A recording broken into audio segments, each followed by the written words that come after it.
बिस्मिल्लाहिर्रहमानिर्रहीम। ओके जी, हम लोग इंट्रोडक्शन टू कंप्यूटर प्रोग्रामिंग में कुछ बेसिक कॉन्सेप्ट्स कवर कर सकते हैं, जैसे डाटा टाइप्स और ऑपरेटर्स।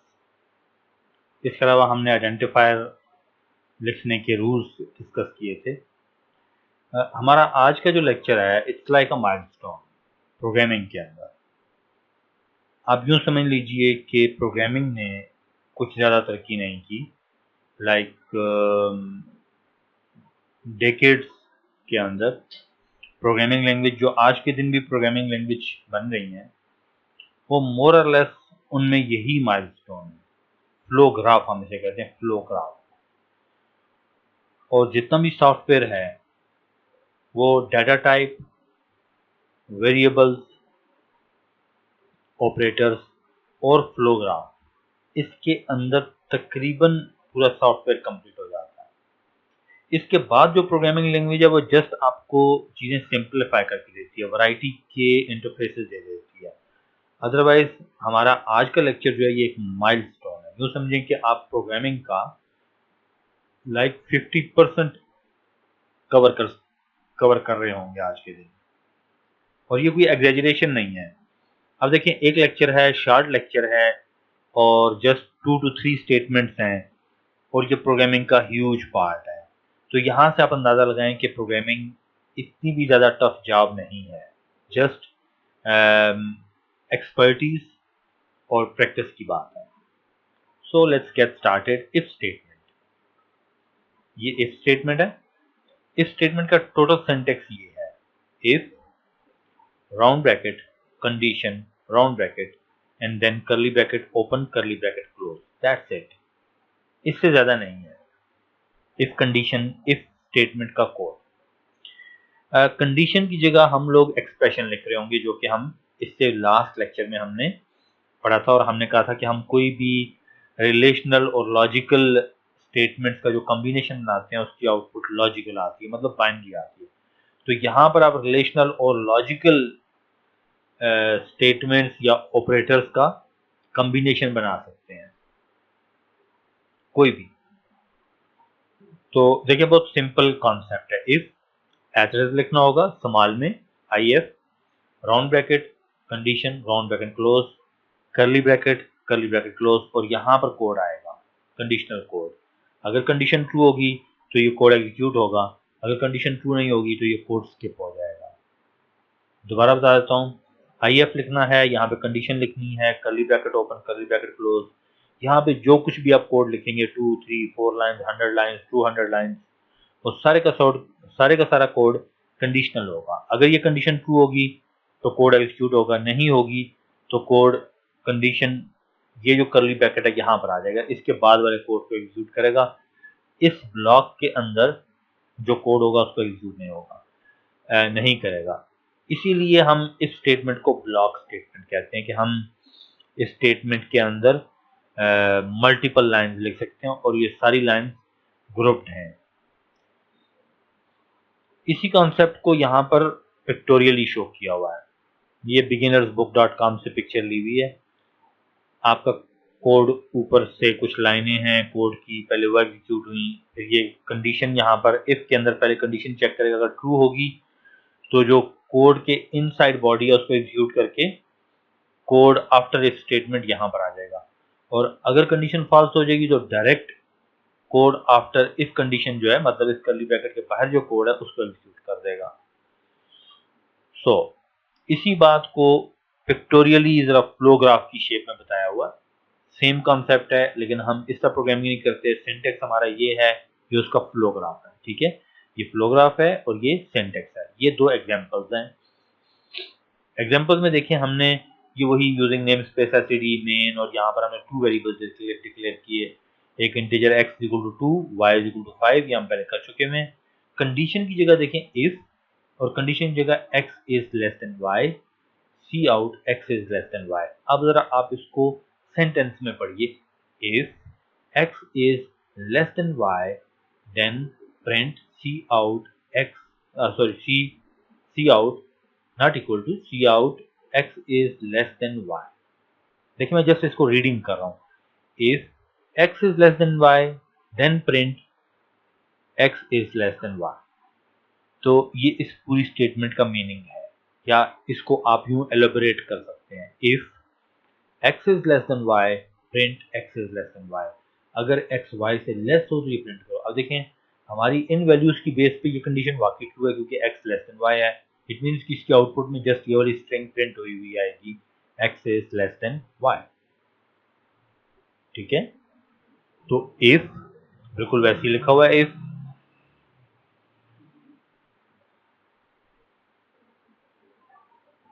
सो x2 है, y5 है, x लेस देन y है, तो इट मींस कि यहाँ पर x लेस देन y की जगह पर जो वैल्यू रिटर्न होगी वो 1 रिटर्न होगी। तो यहाँ पर अगर 1 होगा तो ये वाला ब्लॉक एग्जीक्यूट हो जाएगा, जो कि इन कर्ली ब्रैकेट्स के इन बिटवीन है। यहाँ पर एक लाइन है, यहाँ पर मल्टीपल लाइन कोड भी हो सकता है, मतलब 2 3 4 5 कुछ ज्यादा लाइंस भी हो सकती हैं कोड की।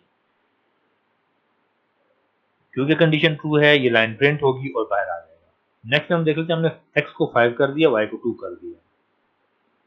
अब यहाँ पर x लेस देन y जब चेक करेंगे तो यहाँ पर 0 आएगा, तो ये लाइन एग्जीक्यूट नहीं होगी, आउटपुट कुछ भी नहीं आएगी। कोड एग्जीक्यूट होगा, ये वैल्यू डिक्लेयर होगी, वैल्यू इनिशियलाइज होगी, y डिक्लेयर होगा, वैल्यू इनिशियलाइज होगी, कंडीशन चेक होगी, और कंडीशन फॉल्स होने पे कोड बाहर आ जाएगा। यहाँ पर अब इसी पर्सपेक्टिव में इन दोनों कोड्स को इस पर्सपेक्टिव में देखें। पहले केस में कंडीशन ट्रू हो गई, कोड इनसाइड इफ बॉडी जो कि ये है वो एग्जीक्यूट होगा और यहाँ पर रिटर्न 0 पे आ जाएगा। और यहाँ पे क्योंकि कंडीशन फॉल्स हो गई, ये कंडीशन फॉल्स हुई तो सीधा इधर आ जाएगा, मतलब ये वाला कोड एग्जीक्यूट नहीं होगा, मतलब ये लाइन प्रिंट नहीं होगी।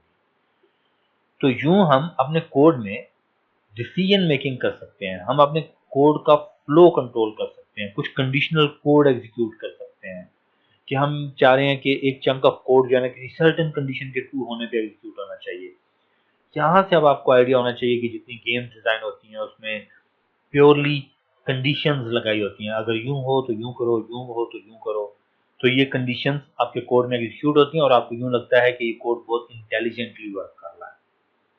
तो यूं हम अपने कोड का ब्रेन डेवलप कर सकते हैं, डिसीजन मेकिंग कर सकते हैं, कंडीशनल कोड एग्जीक्यूट कर सकते हैं। तो देखें कितना सिंपल सिंटैक्स है, if bracket, if round bracket condition, condition क्या मैंने बताया कि लॉजिकल और रिलेशनल ऑपरेटर्स का कोई भी कॉम्बिनेशन आ सकता है। लास्ट लेक्चर को रिवाइज कर लें और आपके पास greater than, less than, greater than equal to, less than equal to, equal to, not equal to, and, or, not, सबके कॉम्बिनेशन से आउटपुट लॉजिकल आती है। तो जब भी कंडीशन ट्रू होगी तो कंडीशनल कोड एग्जीक्यूट होगा, कंडीशन ट्रू नहीं होगी तो ये कोड स्किप हो जाएगा। ये उसी की पिक्टोरियल डिस्क्रिप्शन है। देखें यहाँ पर जब जिस समय मैं एक्सप्रेशन को बोल रहा था, ये उसी चीज को इम्प्लीमेंट किया हुआ कि अगर कंडीशन ट्रू होगी तो ये कोड एग्जीक्यूट करके बाहर आ जाओ, मतलब इफ के बाद की स्टेटमेंट एग्जीक्यूट करो, और अगर फॉल्स हो जाए तो इस कोड को स्किप कर दो, सीधा जो ये वाली करली ब्रैकेट है इससे आगे जो कोड है उसको एग्जीक्यूट करो। ठीक हो गया। तो आप ये कोड खुद से टाइप करके दोनों ट्राई कर सकते हैं। सिंपली एक कोड है, आपको वैल्यूज एक्सचेंज करनी है और दो दफा एग्जीक्यूट करके देखना है कोड को। ठीक है, कंपाइल एंड रन करना हर दफा, क्योंकि जब आप कोड को चेंज करते हैं तो आपको दोबारा कंपाइल कोड करना चाहिए। अच्छा जी, मैं आज प्रोग्रामिंग नहीं कर रहा फिलहाल इस लेक्चर में। इस लेक्चर के बाद हम कुछ प्रॉब्लम सॉल्व करेंगे इन दोनों जो स्टेटमेंट्स हम आज पढ़ेंगे उनसे रिलेटेड, लेकिन आज थ्रू आउट ये कुछ पिक्चर्स हैं जो मैं शो कर रहा हूँ। इफ एल्स, अब देखिए इफ एल्स उसी का एक्सटेंडेड वर्जन है। If condition bracket open curly bracket close, यहाँ पे आपको कुछ स्टेटमेंट्स आ सकती हैं। एल्स देखें, ELSE, और आपने स्पेलिंग की केयर करनी है। Else curly bracket open curly bracket close, अगर कंडीशन ट्रू होगी तो ये एग्जीक्यूट होगा, अगर कंडीशन फॉल्स होगी तो ये ब्लॉक कोड एग्जीक्यूट होगा। जरा थोड़ा सा उसी का एक्सटेंडेड वर्जन है। और देखिए हमने अपनी पिक्चर भी अपडेट कर ली कि कंडीशन ट्रू है तो code inside if body execute करो, फॉल्स है तो code inside else body execute करो और वापस यहाँ पर आ जाओ, मतलब इस स्टेटमेंट पे। इस कर्ली ब्रैकेट के बाद का कोड इसके बाद आया। तो देखें इफ कंडीशन ट्रू ये कोड एग्जीक्यूट करो, एल्स ये कोड एग्जीक्यूट करो, और देखें ये भी वंस अगेन क्या है, ब्लॉक स्टेटमेंट है। ब्लॉक स्टेटमेंट वो होती है जिसमें हम कर्ली ब्रैकेट्स के थ्रू मल्टीपल लाइंस को ग्रुप कर देते हैं। इफ कंडीशन, यहाँ पे कंडीशन आ जाएगी। वैसे ही जैसे रिलेशनल और लॉजिकल ऑपरेशंस का कोई भी कॉम्बिनेशन हो सकता है, तो ये भी सूट हो जाएगी, एल्स ये भी सूट हो जाएगी। तो देखिए हमने एक value val integer val declare की, इनिशियलाइज नहीं की, एंटर एन इंटीजर यूजर से एन करवाई और वो वैल्यू वैल में स्टोर, यूजर से वैल्यू इन करवाई। If val ampersand 2 equal equal 0, इसका क्या मीनिंग है? एम्परसेंड ऑपरेटर जो है ये रिमाइंडर ऑपरेटर है, और जब आप 2 के ऊपर 2 के साथ इसको यूज करते हैं तो आपका आंसर 0 या 1 आएगा, इससे ज्यादा नहीं आ सकता। देखें 1 एम्परसेंड 2 इज 1, 2 एम्परसेंड 2 इज 0, क्योंकि 2 को 2 से डिवाइड करें आंसर 0 आता है। 3 ampersand 2 is 1, 4 ampersand 2 is 0, 5 ampersand 2 is 1, तो 0 1 0 1 इस तरह आपकी वैल्यूज आ रही है। जब भी इवन नंबर होता है तो आंसर 0 आता है, जब भी ऑड नंबर होता है तो आंसर 1 आता है।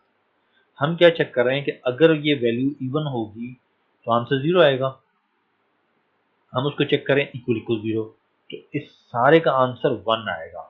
अगर ये वैल्यू इवन होगी इसका आंसर 0 आएगा, और वो दोनों सेम हो जाएंगे और इस सारे का आंसर 1 आएगा, और यहाँ पे प्रिंट कर देगा C out number is even else number is odd. देखिए अब हमारे इस केस में हमने इसको डिजाइन ही ऐसे किया है कि हमारे इस केस में दो ही ऑप्शन है, या नंबर इवन होगा या ऑड होगा। अगर इवन होगा तो एम्परसेंड 2 जो है ये 0 रिटर्न करेगा, इसका आंसर 0 आएगा, और 0 इक्वल इक्वल 0 0 1 हो जाएगा, क्योंकि 0 इक्वल 0 ही होता है, तो इस सारे का आंसर 1 हो जाएगा, कंडीशन ट्रू हो जाएगी, तो ये वाला कोड एग्जीक्यूट हो जाएगा। और अगर वैल्यू ऑड होगी तो ये कंडीशन फॉल्स हो जाएगी, ये वाला ब्लॉक कोड एग्जीक्यूट हो जाएगा। जो कि अच्छा थोड़ा सा डिफरेंस है कि यहाँ पर इफ के साथ यहाँ पे ब्रैकेट और फिर ये लिखा हुआ है, मैंने भी इफ के साथ यहाँ पे ब्रैकेट और फिर नीचे यहाँ पे क्लोज की है, लेकिन उसके साथ ही एल्स लिख दिया है और आगे ब्रैकेट ओपन कर लिया है, जबकि यहाँ पर नेक्स्ट लाइन पे ऐसे लिखा हुआ है। इससे फर्क नहीं पड़ता। मुझे ये स्टाइल ज्यादा पसंद है, मैं नॉर्मली ये यूज करता हूँ। बुक्स में यूं भी लिखा होता है और यूं भी लिखा होता है, तो आप कोशिश करें कि इसी को अडॉप्ट करें ताकि हमारे अंदर एक जो कॉन्सेप्ट है वो सिंक रहे।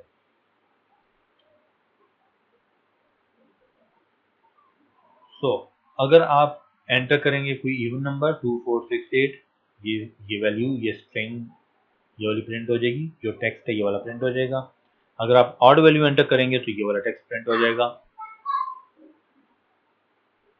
वंस अगेन कंपेयर कर लेते हैं जी। इस स्टेटमेंट सिंपल है कि स्टेटमेंट भी ब्लॉक स्टेटमेंट है, लेकिन इसमें इफ कंडीशन और करली ब्रैकेट्स के अंदर आपका ब्लॉक कोड आ जाता है। कोई भी मल्टीपल लाइन या सिंगल लाइन आ जाती है।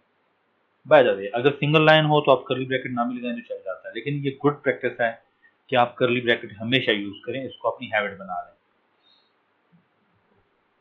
क्योंकि अगर आप करली ब्रैकेट नहीं लगाएंगे और आप मल्टीपल लाइन का कोड लिखेंगे तो उसमें एक लाइन तो इसमें कंसिडर होगी, लेकिन बाकी लाइन स्किप हो जाएंगी, वो इस स्टेटमेंट से बाहर कंसिडर होंगी। कंपाइलर उसको यूं इंटरप्रेट करता है। तो अपनी हैबिट बना लें कि अगर आपने एक लाइन का कोड भी लिखना है तब भी करली ब्रैकेट लगाएं, क्योंकि जब करली ब्रैकेट आप ओपन करते हैं तो क्लोज नॉर्मली खुद ही लग जाती है।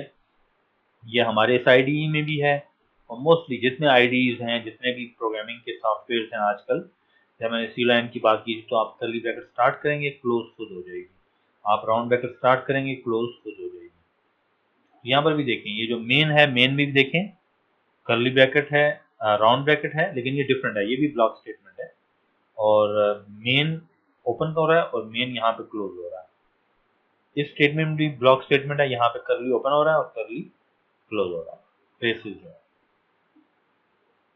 तो इस स्टेटमेंट जो है वो सिंपल है कि उसमें एक कंडीशन है और उसके बाद उसकी ब्लॉक स्टेटमेंट है।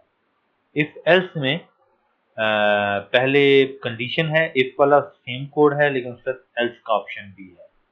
ठीक है, अगर इफ ट्रू हो जाएगी तो इफ का कोड एग्जीक्यूट हो जाएगा, अगर ये फॉल्स हो जाएगी तो एल्स का कोड एग्जीक्यूट हो जाएगा। तो यूं ये दोनों का अपना अपना यूजेज है। ठीक है, इसके बाद हमारे पास इफ एल्स की ऑप्शन है, जो कि हम बाद में ट्राई करेंगे। हम एक लेक्चर और करेंगे जिसमें हम इनफैक्ट जो रिमेनिंग पार्ट्स हैं फ्लो कंट्रोल के वो कवर करेंगे, लेकिन फिलहाल हम सिंपल केसेस कर रहे हैं ताकि इसमें कंफ्यूजन न क्रिएट हो। आगे चलते हैं जी फॉर लूप पे। अच्छा बाय द वे हम इसमें और बहुत सारे कोड्स लिख सकते हैं जो कि हम नेक्स्ट एक दो लेक्चर्स में हम इनकी प्रैक्टिस भी कर रहे होंगे, और जब हम थोड़ा सा आगे एडवांस डाटा टाइप पढ़ लेंगे, कंपाउंड डाटा टाइप, तो हमें इनकी ज़्यादा अच्छी समझ आनी शुरू हो जाएगी। ये सिर्फ दो एप्लीकेशन नहीं है कि आप इवन ऑड चेक कर लें, आप नेगेटिव पॉजिटिव चेक कर लें। ये इट्स लाइक कि ये इतना जेनेरिक और सिंपल सा कॉन्सेप्ट है, लेकिन ये इतनी वैरायटी सब यूज हो सकता है, मतलब हम उसको काउंट नहीं कर सकते कि कितनी वैरायटी से यूज हो सकता है फॉर लूप। अच्छा अगर अगर मुझे कुछ काम कोड में बार बार करना हो, मतलब मैं चाह रहा हूँ कि मैंने एक काम है मैंने उसको 10 दफा करना है, तो आप 10 लाइन्स आप लिख दें तो ये कोई अच्छी अप्रोच नहीं है। यहाँ से शुरू होता है प्रोग्रामिंग लैंग्वेज जिसके अंदर आइटरेशन का कॉन्सेप्ट, कि आप एक लाइन को 10 टाइम्स एग्जीक्यूट कर लें, आप एक लाइन को 20 टाइम्स एग्जीक्यूट कर लें, 1000 टाइम्स एग्जीक्यूट कर लें, 1 लाख टाइम एग्जीक्यूट कर लें, कोई इशू नहीं है। जस्ट मिली सेकेंड या माइक्रो सेकेंड में वो लाइन एग्जीक्यूट हो जाएगी जो करंट पावर है पीसी की उसके हिसाब से। इसको हम कहते हैं लूप। लूप मतलब किसी सेट ऑफ लाइंस को या सिंगल लाइन को मल्टीपल टाइम्स एग्जीक्यूट करना, लूप। फॉर एग्जांपल हमारे पास फॉर लूप है, देखें FOR फॉर, और इसके अंदर राउंड ब्रैकेट में कुछ स्टेटमेंट्स लिखी हुई हैं, लेकिन उसमें ये 3 पोर्शन हैं इसके। इनिशियलाइजेशन, ये देखिए पहला portion initialisation, then semicolon, condition test बिल्कुल वैसे ही जैसे हम इसमें पढ़ रहे थे, सेमीकोलन, इंक्रीमेंट और डिक्रीमेंट, और फिर राउंड ब्रैकेट क्लोज, आगे वैसे ही कर्ली ब्रैकेट है और ये ब्लॉक स्टेटमेंट है। ठीक है, फॉर इनिशियलाइजेशन मतलब कुछ इनिशियल वैल्यू, तो हमें यहाँ पर कोई ना कोई वेरिएबल चाहिए होगा, फिर हम उसको काउंटर कहते हैं normally, most of the time counter. यहाँ पे हम काउंटर को स्टार्ट करेंगे, काउंटर पे कंडीशन लगाएंगे और उसको इंक्रीमेंट या डिक्रीमेंट करेंगे। ठीक है, तो दो के ये बहुत टिपिकल वर्ड नहीं है प्रोग्रामिंग लैंग्वेज में काउंटर, लेकिन हम उसको इनिशियलाइजेशन ही कहते हैं। ओके जी, ये उसी की पिक्टोरियल डिस्क्रिप्शन है, लेकिन मैं इस दफा इसको प्रेजेंट करने से पहले एग्जाम्पल की तरफ आता हूँ। देखिए मेन के अंदर हमने एक वेल डिफाइन किया 9 इंट, फॉर के अंदर हमने क्या किया इंट आई इक्वल टू 1। देखिए ये इनिशियलाइजेशन है। इंट आई इक्वल टू 1 हम कब करते हैं, जब यहाँ में जिससे हमने इंट वैल इक्वल टू 9 लिखा है ना, तो हमने एक वेरिएबल डिक्लेयर किया वैल के नाम का और उसको इनिशियलाइज किया 9 से। इस तरह हमने एक वेरिएबल डिक्लेयर किया आई के नाम का और उसको 1 से इनिशियलाइज किया। तो ये इनिशियलाइजेशन है, बिल्कुल ऐसी जैसे ये हमने एक वेरिएबल डिक्लेयर भी किया और इनिशियलाइज भी किया। तो हमने एक इंटीजर आई डिक्लेयर भी किया और इनिशियलाइज भी किया। नेक्स्ट पार्ट है condition, I is less than or equal to 10। यहाँ पर हमने लिखा टेस्ट कंडीशन, तो ये कंडीशन है कि आपको इस फॉर लूप के अंदर जितनी भी लाइन्स हैं पहले आई को 1 करना है, फिर कंडीशन चेक करनी है कि क्या I less than or equal to 10 है, और फिर आगे इंक्रीमेंट आई प्लस प्लस हम ये ऑपरेटर्स में पढ़ चुके हैं कि आपको जब भी सिंगल नंबर का इंक्रीमेंट करना हो, I equal to I plus 1 लिखना हो तो आप उसको आई प्लस प्लस लिख सकते हैं। तो उसके बाद हमने एक लाइन का कोड लिखा, सिंगल लाइन, जिसमें हमने जस्ट प्रिंटिंग की हुई है। ये प्रिंटिंग कैसी की हुई है हम इस पे बाद में आते हैं। तो क्या होगा, पहले आई 1 होगा, कंडीशन चेक होगी, अगर कंडीशन ट्रू है ये कोड एग्जीक्यूट होगा और फिर इंक्रीमेंट होगा। ठीक है, और इंक्रीमेंट करने के बाद फिर कोड एग्जीक्यूट होगा एंड सो ऑन। अब आ जाए इस पिक्चर पे, देखें इनिशियलाइजेशन, इनिशियलाइजेशन एक दफा होगी, बार बार नहीं होगी। वापस आप आ जाएंगे इधर, कंडीशन चेक करेंगे, कंडीशन अगर ट्रू है कोड एग्जीक्यूट करेंगे, अपडेट काउंटर। ठीक है, ये increment. So it's like that के आप इनिशियलाइजेशन एक दफा कर रहे हैं, ये बार बार नहीं हो रही। उसके बाद आप सिर्फ कंडीशन चेक करते हैं, अगर कंडीशन ट्रू हो तो जो कोड इनसाइड है इस लाइन को एग्जीक्यूट करते हैं और वापस काउंटर को अपडेट करके फिर कंडीशन चेक करते हैं। यहाँ पर क्या होगा, पहले आई 1 होगा, 1 के बाद कंडीशन चेक होगी, अगर कंडीशन ट्रू है ये कोड एग्जीक्यूट होगा, आई प्लस प्लस है तो आप एक का इंक्रीमेंट कर देंगे आई में, आई 2 हो जाएगा और फिर कंडीशन चेक करेंगे, कंडीशन ट्रू है फिर कोड एग्जीक्यूट करेंगे, फिर अपडेट करेंगे, मतलब ये 3 हो जाएगा, 4 5 6 7 8 9 10, 10 पे भी हो जाएगा, और 10 पे एग्जीक्यूट करने के बाद काउंटर अपडेट करेगा, 11 हो जाएगा। 11 के बाद ये कंडीशन चेक होगी, i is less than or equal to 10, जबकि i 11 हो चुका है, कंडीशन फॉल्स हो जाएगी, तो आप स्टॉप मतलब इस लूप से बाहर आ जाएंगे। मतलब ये इस पूरी स्टेटमेंट का मतलब ये है कि ये वाली लाइन 10 टाइम्स एग्जीक्यूट करो, पहले i1 के लिए, फिर i2 i3 i4 5 6 7 8 9 10, 11 भी होगा, यहाँ पर इंक्रीमेंट होगा i के अंदर, कंडीशन चेक होगी और कंडीशन फॉल्स हो जाएगी, और फिर ये वाली लाइन एग्जीक्यूट नहीं होगी, ये वाली लाइन जो 1 लाइन। अब हम इसके बारे में बात करते हैं कि इस लाइन में क्या लिखा हुआ है। लेकिन इसका कोड इतना मुश्किल नहीं है, हमेशा आपको यहाँ पे फॉर लिखना है, इनिशियलाइजेशन करनी है, कंडीशन टेस्ट करना है, इंक्रीमेंट और डिक्रीमेंट करना, कोड लिखना है। अब मुमकिन है आपको ये कंफ्यूजन हो कि आपको कोड किस तरह का आएगा, आप कोड को कैसे मतलब ये लिखेंगे। लेकिन पहले आपके सामने एप्लीकेशन आती है, एप्लीकेशन, आप उस एप्लीकेशन को अपने सिंटेक्स में ढालते हैं या फिक्स करते हैं। तो से आपके पास 20 नंबर्स हैं और आप उनको ऐड करना चाहते हैं, तो with the passage of time आपको ये समझ आना शुरू हो जाएगा कि आप उसको अपने कोड में कैसे फिक्स करते हैं। फिलहाल आप सिंटेक्स को समझें, आप एप्लीकेशन को छोड़ दें। हम 10-20 एप्लीकेशन करेंगे, जिससे आपको वैरायटी ऑफ एप्लीकेशन करने के बाद आपको समझ आ जाएगी कि ठीक है, फॉर लूप को यूं यूज करना है, ठीक है। तो इस चीज के बारे में फिलहाल बॉदर ना करें कि ये पिक्चर बहुत मुश्किल है, ये कोड बहुत मुश्किल है, ये सिंटेक्स बहुत मुश्किल है, ये कोड मुश्किल है, ये पिक्चर मुश्किल है। No, not at all. आपको जस्ट ये सिंटेक्स समझना है कि आपने हमेशा फॉर लूप स्मॉल लेटर्स में लिखना है, राउंड ब्रैकेट के अंदर इनिशियलाइजेशन करनी है, इनिशियलाइजेशन का ये तरीकाकार है। आप हमेशा आई यूज करें, कभी आई की जगह जे यूज कर लें, लेकिन यहाँ पर उसको इंट लिखें, इक्वल टू 0 भी लिख सकते हैं, 1 2 3 कुछ भी लिख सकते हैं। यहाँ पे कंडीशन लगानी होगी और यहाँ पे इंक्रीमेंट या डिक्रीमेंट करना होगा, ठीक है। अब डिपेंड करता है, अगर आप आई को इनिशियली 10 कर देते हैं और फिर डिक्रीमेंट करते हैं तो वो भी ठीक है, एक एक डिक्रीमेंट करते हैं, लेकिन यहाँ पर कंडीशन चेंज होगी। तो देखिए अब हम देखते हैं कि इस लाइन पे क्या लिखा हुआ। इसमें हम वैल प्रिंट कर रहे हैं विच इज 9, और फिर टैब देके एक्स प्रिंट कर रहे हैं 9, ये देखिए नीचे 9 प्रिंट किया, टैब एक्स, फिर टैब, और फिर हमने आई प्रिंट किया, आई इज 1, देन टैब दिया तो ये एक टैब मतलब स्पेसेस आ गई मल्टीपल, फिर इक्वल साइन, फिर टैब, और फिर हमने टैब के बाद well static I 9 static 1 is 9, और फिर न्यू लाइन पे चले गए। न्यू लाइन पे जाके हमने दोबारा, क्योंकि अब आई इंक्रीमेंट हो चुका होगा, आई 2 हो जाएगा, तो वंस अगेन वेल प्रिंट किया स्टैटिक आई, अब देखिए आई 2 हो चुका है यहाँ पे, आई 2, फिर tab equal tab val into I, I अब 2 हो चुका है, तो वैल हमेशा 9 है, वैल चेंज नहीं हो रहा, आई चेंज हो रहा है, तो 9 इंटू 2 18, 18 प्रिंट हो गया, देखें 18 प्रिंट हो गया।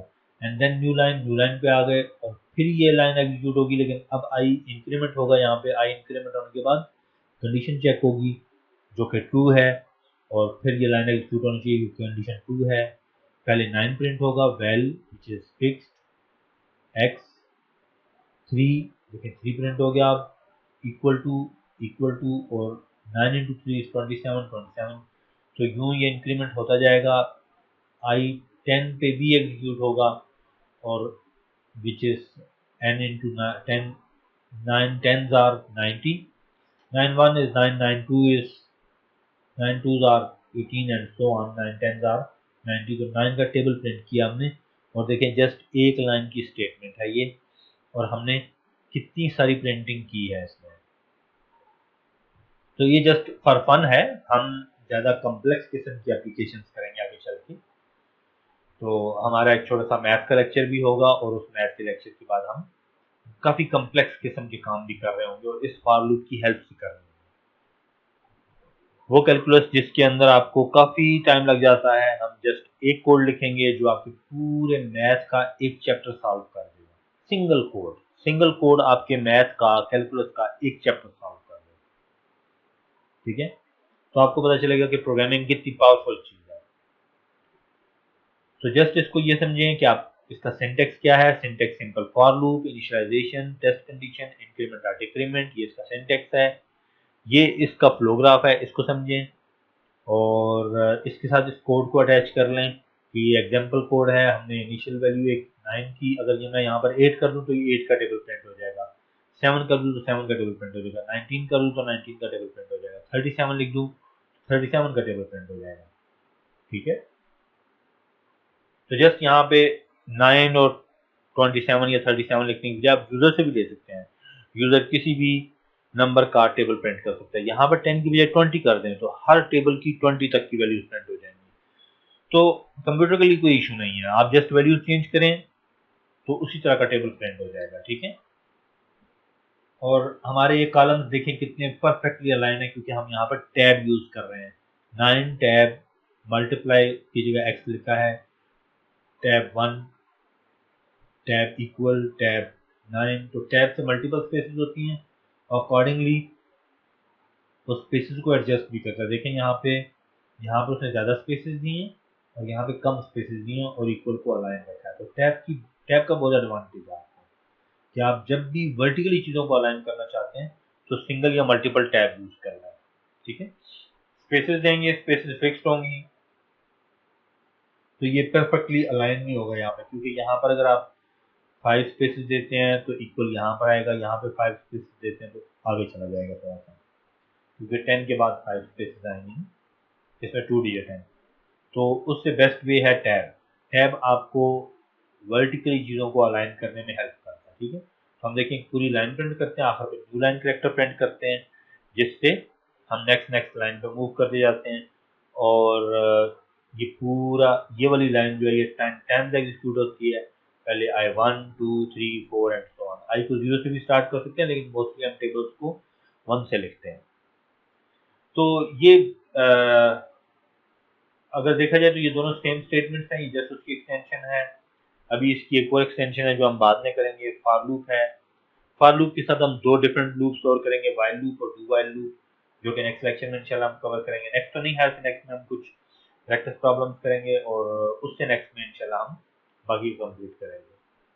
तो इफ, एल्स इफ और फॉर लूप, तो इसको हम लूप कहते हैं कि हम लूप में बहुत सारा इसको लूप में रन कर रहे हैं, स्टेटमेंट को पे इनफैक्ट लूप लगा रहे हैं। For I equal to 1, I is less than or equal to 10, I plus plus, execute this line. For this initialization, condition and increment, run or execute this line. तो हमने in fact ये counter जो है ना, जो डिजाइन किया counter, ये counter हमने डिजाइन किया और इस काउंटर में हमने I को इस तरह डिजाइन किया कि I 1 से 10 चले। अब अगर हम यहाँ पर डिक्रीमेंट करना शुरू कर दें तो 1 में जब डिक्रीमेंट होगा तो 0 हो जाएगा, 0 से -1, -1 से -2 एंड सो ऑन। तो हमारी ये कंडीशन काफ़ी देर बाद जाके ट्रू होगी, मतलब सारे नेगेटिव नंबर गुजरेंगे, फिर पॉजिटिव शुरू होंगे, फिर पॉजिटिव नंबर गुजरेंगे और एंड पे जाके तकरीबन 10 आएगा।